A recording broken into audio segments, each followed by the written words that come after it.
Well, Kelly, it finally happened. After many, many, many DK Oldies orders, I got one that is in line with what we've seen people make YouTube videos about. Yeah, and not to spoil it for folks, but this is Mike tried to buy a Vader, an Atari Vader, a 2600, and instead of getting the Empire Strike Back Vader, he got the Force Awakens Vader helmet. It's all cracked and messed up and all that kind of stuff. Pretty much, yeah, that's a good So analogy. so that's a problem. So Yeah, so yeah. Tell us your story, sir. Again, I will point out there has been one person who has consistently told you when you get these things, don't run them through the washer, don't tumble dry them. These would not be problems. But you be you, but go ahead and tell your story, omitting the whole washing machine stuff like you probably will. so basically, my intention was to buy an Atari 2600 plus. We've been talking about that back and forth on the show. At some point, I was going to pull the trigger on that so that I could have it in the game room and play 2600 and 7800 games. Then we ran into the snag of the movie carts are not going to play on that because essentially those kind of work the way that the Retrons do, where it's sort of emulation, like you're using original cartridges and hardware, but it's dumping the ROM onto a hard drive in the system and playing it off of that. That doesn't work because essentially everything's being done on the chips in the CPU. So it's not going to work to dump the ROM and try and play it that way, which makes sense. So I was going to have to buy an original 2600. You know, Kelly's way more knowledgeable of an original 2600s than I am. So I picked his brain on stuff, settled on the Vader model because I figured this way too, if I ever do still pick up a 2600 plus, it'll look different. I can justify the expense a little bit by like, oh, they look different. It's a completely different Yeah, thing. you might be able to hide the duplicate purchase a little better. Like, no, those are, you see the wood grain? That thing's black. Totally These are different different. things. The 2610. So I went to DK Oldies because I wasn't gonna do the Amazon refurbished again after my experience with Game Boy Color. So I went to DK Oldies, who I've had great luck with. I've been ordering stuff from them pretty regularly, ordering games and things. I think Kelly's had a couple orders with them. Mhm. Everything I've gotten has been in great shape: systems, games, accessories.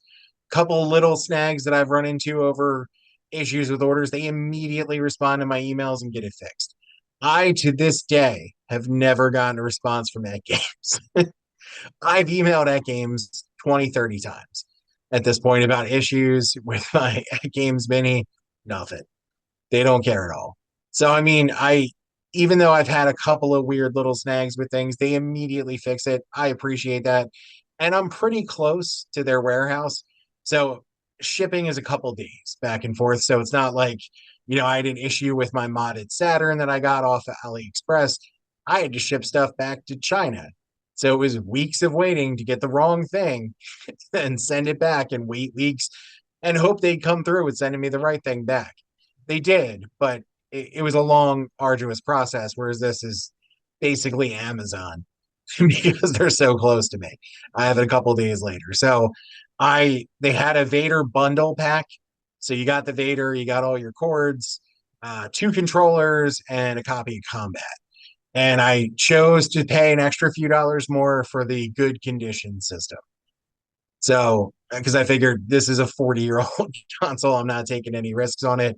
I want one that's been cleaned up, that's in good condition. I'll pay the extra $10 or whatever it came out to.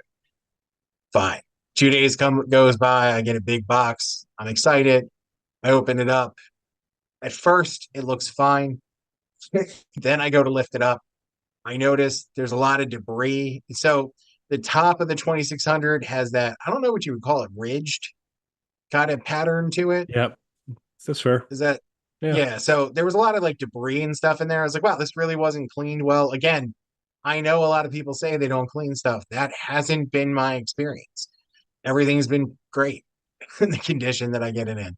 So this really wasn't cleaned up too well. Again, not a huge deal. I wasn't gonna like freak out about it, but I heard like a rattle. So I went to turn the system around. There's a giant piece of the back piece that snapped off of it. Like somebody kicked it really hard and broke the back end off of it. And then spider webbing from there are cracks that run through the whole system. The top, the bottom, the sides, it's basically held together by the sticker that somebody put on there saying that it was clean and refurbished. It's basically acting as a patch to hold the whole system together. So I took a bunch of pictures, immediately reached out to them, and I was like, hey, I'm a good customer. I'm not trying to cause any problems, but like, I just got this. This is what it looks like. And this was a Saturday later in the afternoon. So I wasn't really expecting a response until Monday. They immediately got back to me as usual. They were very apologetic.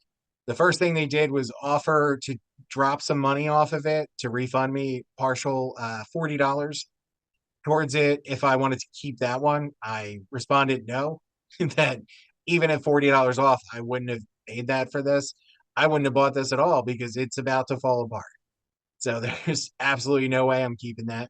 The problem is they had no good condition Vaders in stock now. So they gave me a couple different options. I could get a refund, send that back to them. I could wait and have one put on back order or, keep that one. So I've decided to go the back order route, but I did kind of hash it out with them that I don't want to wait forever for this. So basically, what's going to happen is they're tracking down a Vader, which they will buy and have shipped to them, which they will then clean up and refurbish and get back to me in 2 weeks. And if they're not able to do that, then I get a refund. They also gave me store credit on top of that for just having to deal with all this, which I do appreciate. So I have some store credit, which is nice. And hopefully within 2 weeks, I'm going to have a new Vader. Yeah, so I have been impressed. I said I've been lucky too. Now I've not been buying a lot of hardware from them. Mostly what I've been getting is games, and the games I've been getting, uh, I've going with the slightly marred setting. I did that with Paperboy. I did that with Duke Nukem 64. Both been 64 games, um, and they both came in and while the label was, not pristine, you could tell it had some age to it. I was hard pressed to find like scratches or because I've got some cartridges that are not good in pretty bad shape. These look fine. Um, I have noticed, unfortunately, I guess it's not unfortunately because it all worked out at the end. Because I do have my Warrior 64 now. After being hesitant initially, they went out of stock. They came back on. I have it. Should have brought the box up to do the big prop, but didn't do that today. Um, but part of the whole justification on the Warrior 64 was like, Nintendo 64s go out over time. They're older systems. And when I'm trying the Duke Nukem game, sometimes it's taking me a while to actually get, signal through it. So I think this one I've got, it might be on its last leg. So I need to get that Warrior 64 in here to kind of keep my Nintendo 64 experience uninterrupted. But I got Warrior in, got it set up, popped in Duke Nukem, and I'm like, well, it's kind of the same problem. I'm not seeing it. I'm just got a black screen. So while the outside cartridge was in great shape, contacts on 64, the version, the one I've got, um, a little more roughed up, and that may be where the slightly marred comes from on there because, like I said, the label is just fine. So you can do a little cleanup on those contacts and chase that down pretty well. So that's what I'll do. But the fact that DK Oldies does, it's pretty discerning when they talk about differences between good condition and acceptable. And at least our experience, things come to you clean until recently for Mike. but but their ability to kind of make things right and respond is, I think, you know, definitely a big plus in their favor. Because they're not going to be the cheapest game in town for a lot of this stuff. But if you get something and there's a bit of a problem and they're turning stuff around for you on the same day, and it happens to be on a weekend and they're still doing that, that's pretty good customer service in my book. Yeah, the customer service, and again, while I am annoyed at this situation, you can't beat that customer service. Again, still haven't heard back from them. So the fact that late on a Saturday, I was just like, hey, this pile of shit just arrived at my door. And they immediately got back to me. Like, that's cool. I really appreciated that. I appreciate the store credit. I appreciate that they're tracking one down, getting it cleaned up for me. Hopefully, this moves forward without a hitch. But this is the first time I've gotten something that resembles, and not that I doubted those videos. Obviously, Kelly's had great experiences with that game's customer service. I haven't. Different people have different experiences. And I wonder too, I know they did just have like a big summer sale. So I wonder if this, and maybe this was a situation with some of those YouTubers too, where they ordered something that was during some big sale where maybe the attention to detail wasn't there that you would get just ordering it on a random day where somebody was just packing stuff up and getting it out. So I did order this at the end of a summer sale, and this is the first time, like a big sale they're having. This is the first time I've had any kind of an issue. But I mean, I've ordered consoles, wires, controllers, games. Everything has come great. So this is my first time. I would say I'm a regular customer at this point of theirs, and this is the first time I've had any kind of an issue like this. So they sent me the wrong thing once, and they had a wrong name on a shipping label once, and they corrected those right away. So I mean, no major issues until now, and this is the first time it was anything like that. They were very apologetic. They understood why I didn't want to keep it, and they did make that offer, but no. So I do appreciate. I think that this is a more than reasonable solution, so long as they're able to find one and get it cleaned up for me.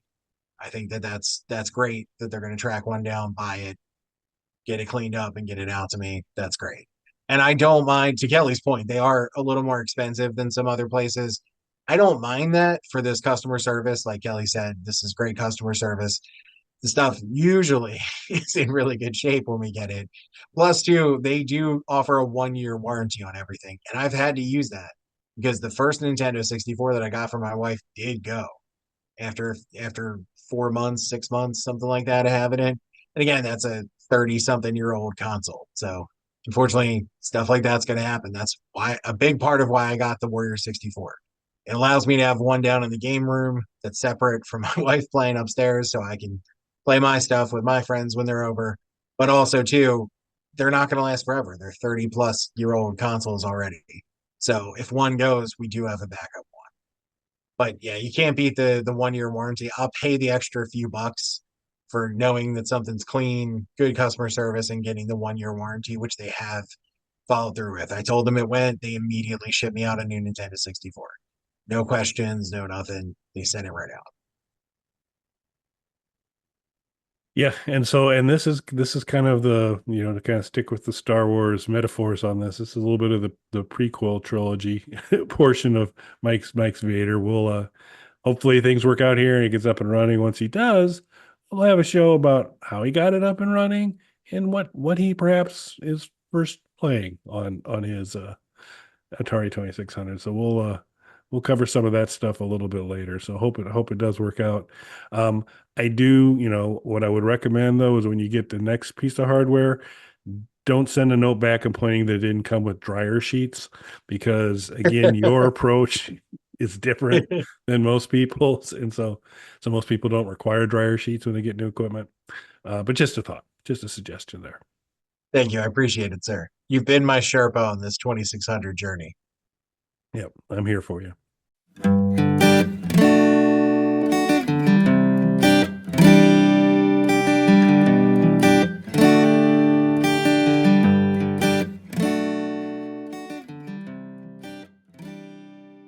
Bog Panda.